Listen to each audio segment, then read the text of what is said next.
Neo is the villain. We have already analyzed this theory in one of our first videos on this channel. Neo could have been the villain of Matrix Resurrections. Although this theory was not fulfilled in its entirety anyway, some clues do point to Neo being the bad guy of the story. And now with the surprise announcement of Matrix 5, this theory is again relevant. Maybe we will finally get an explanation about the Matrix cycles, and if there is, or if there ever was a savior. Was Neo an essential part of the Matrix, and his purpose was never to free the humans, but rather to subjugate them? Today we will be talking about the 7 reasons why Neo is the villain of the Matrix. Welcome to Matrix Explained.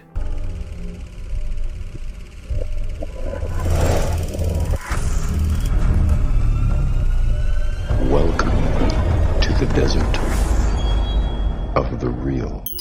Number 7. The Anomaly build Zion.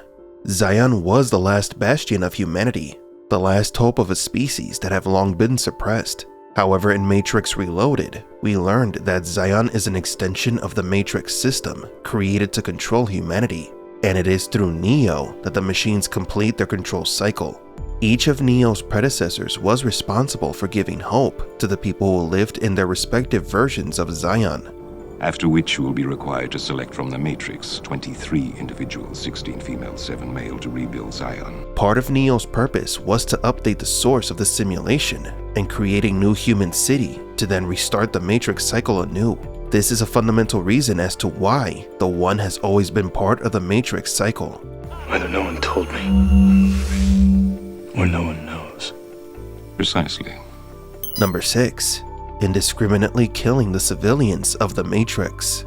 Yes, it is known that the humans connected to the Matrix can be potential agents, as Morpheus once explained. Anyone we haven't unplugged is potentially an agent. Yet Neo never wondered what happened to his Matrix acquaintances, unlike other Red Pills who still felt empathy towards their trapped brethren, like Eddie, the Red Pill whom Morpheus thought was the One. But all that Eddie wanted was to see his girlfriend again.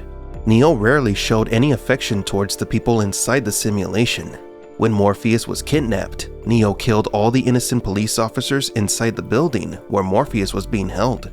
We saw throughout 4 movies Neo causing massive amounts of destruction and collateral damage inside the simulation. He was killing humans and machines without any hesitation or reservation. But perhaps the moment that proves that Neo didn't care about humanity is when he selfishly chooses Trinity over humanity, knowing that doing so could spell total annihilation for the human race. If I were you, I would hope that we don't meet again. Number 5. There have been 7 versions of Neo, at least. When the architect revealed to Neo that there had been 6 versions of the Matrix prior, it was made clear to us that the prophecy of the One was a farce. He also revealed how fundamental the Anomaly is to the Matrix system. Your life is the sum of a remainder of an unbalanced equation inherent to the programming of the Matrix. In Matrix Resurrections, Thomas Anderson is still part of the Matrix. He did not create the new Zion. That role was allocated to another Red Pill. A few more wrinkles and a few less teeth. Number 4. Neo created Smith. When Neo dived into Smith's body and destroyed him, he unknowingly copied a part of the Anomaly's code onto Smith. What was passed onto the agent was all the negative human traits and emotions. This created the negative version, or the evil version of Neo. Why does this help to prove that Neo was always a bad guy? Well, because Neo still carries those negative traits. Smith was turned into a virus that nearly destroyed everything. Neo, instead of bringing salvation, brought destruction. You were right, Smith. You're always right. It was inevitable. Number 3. The prophecy was not fulfilled. And that his coming would hail the destruction of the Matrix, end the war, bring freedom to our people. And yet the humans remain trapped in the Matrix. This oppressive system was never overturned. That's what the Matrix does. It weaponizes every idea, every dream, everything that's important to us. All signs, prophecies, and other events caused by the Oracle were false. The prophecy was never going to be fulfilled because it never existed in the first place. This is further proof that Neo was always part of the system. Number 2. Neo's multiple resurrections proves that he is not completely human. Neo was again resurrected in Matrix Resurrections by the new villain, the Analyst. The process of bringing Neo and Trinity back to life was, according to the Analyst, expensive. Resurrecting you both was crazy expensive. Neo was brought back to life and still maintains a very youthful appearance, despite the fact that 60 years have passed in the real world since Matrix Revolutions. Additionally, a new mechanical part was installed onto the back of his neck. The odds that Neo was and still is part of the Matrix system went up after he was resurrected following his sacrifice in Matrix 3. His predecessors were likely the same person, the same body, which is reset after each Matrix cycle. This suggests that Neo is not an ordinary human, but an integral part of the Matrix system, capable of being revived or restarted in each cycle. And number 1. The Red Pills do not trust Neo. The idea that Neo was always a villain is not only talked about on the internet forums and videos like this one. Morpheus from Matrix Resurrections himself mentions the rumor that Neo worked for the machines from the beginning.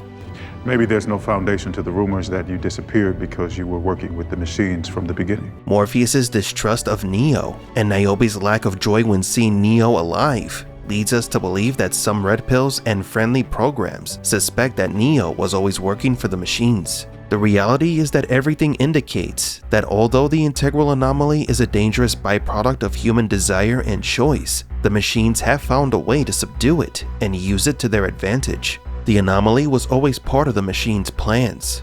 Its purpose was never to liberate humanity, it was the opposite.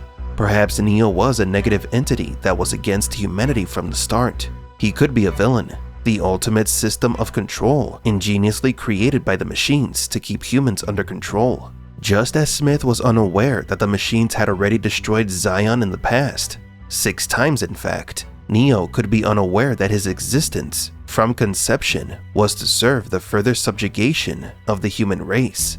And that, friends, makes Neo the ideal villain of the Matrix. But do you agree? Is Neo the unknowing true villain of the Matrix?